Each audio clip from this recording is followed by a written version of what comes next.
अल्लाह के नाम से जो बड़ा ही मेहरबान और रहम करने वाला है।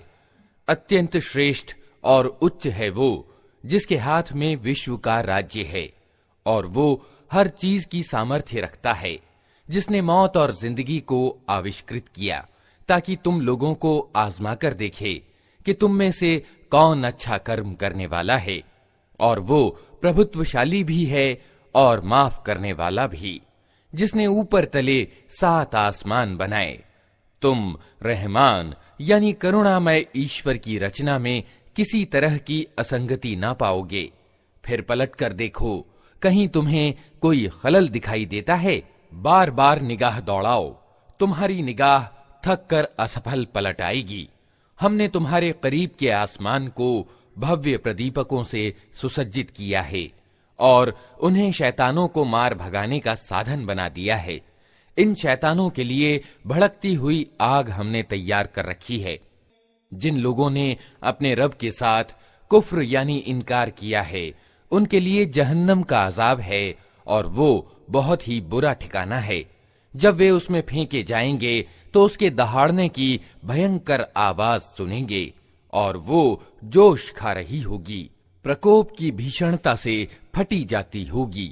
हर बार जब कोई समूह उसमें डाला जाएगा, उसके कार्यकर्ता उन लोगों से पूछेंगे, क्या तुम्हारे पास कोई सावधान करने वाला नहीं आया था?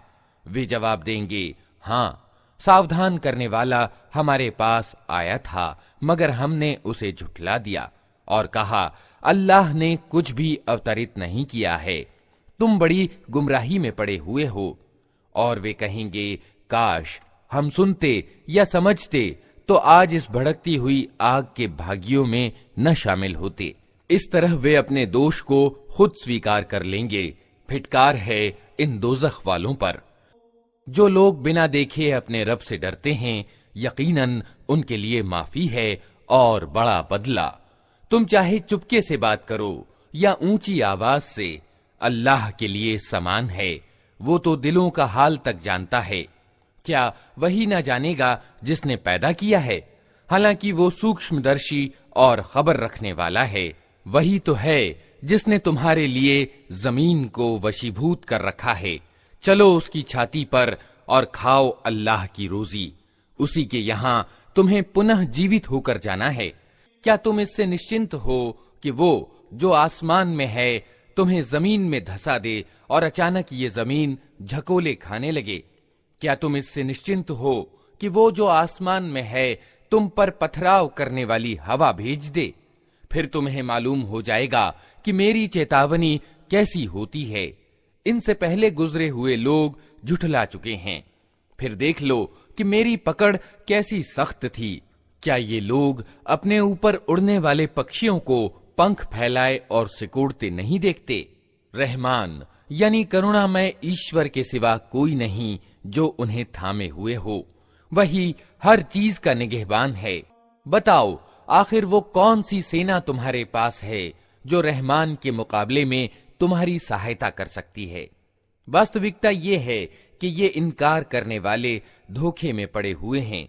या फिर बताओ, कौन है जो तुम्हें रोजी दे सकता है अगर रहमान अपनी रोजी रोक ले? वास्तव में ये लोग सरकशी में और हक से मुंह मोड़ने पर अड़े हुए हैं।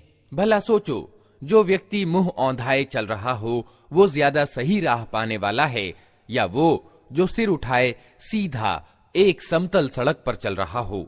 इनसे कहो, अल्लाह ही है जिसने तुम्हें पैदा किया, तुमको सुनने और देखने की शक्तियां दी और सोचने समझने वाले दिल दिए, मगर तुम कम ही कृतज्ञता दिखाते हो। इनसे कहो, अल्लाह ही है जिसने तुम्हें जमीन में फैलाया है और उसी की ओर तुम समेटे जाओगे। ये कहते हैं, अगर तुम सच्चे हो तो बताओ ये वादा कब पूरा होगा? कहो, इसका ज्ञान तो अल्लाह के पास है, मैं तो बस साफ साफ सचेत कर देने वाला हूं।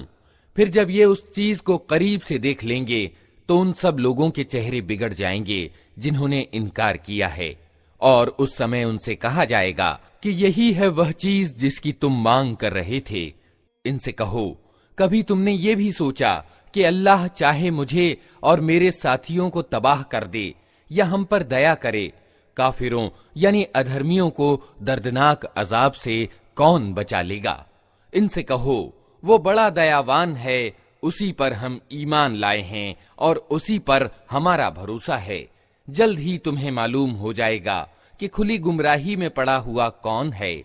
इनसे कहो, कभी तुमने ये भी सोचा कि यदि तुम्हारे कुओं का पानी जमीन में उतर जाए तो कौन है जो इस पानी की बहती हुई सोतें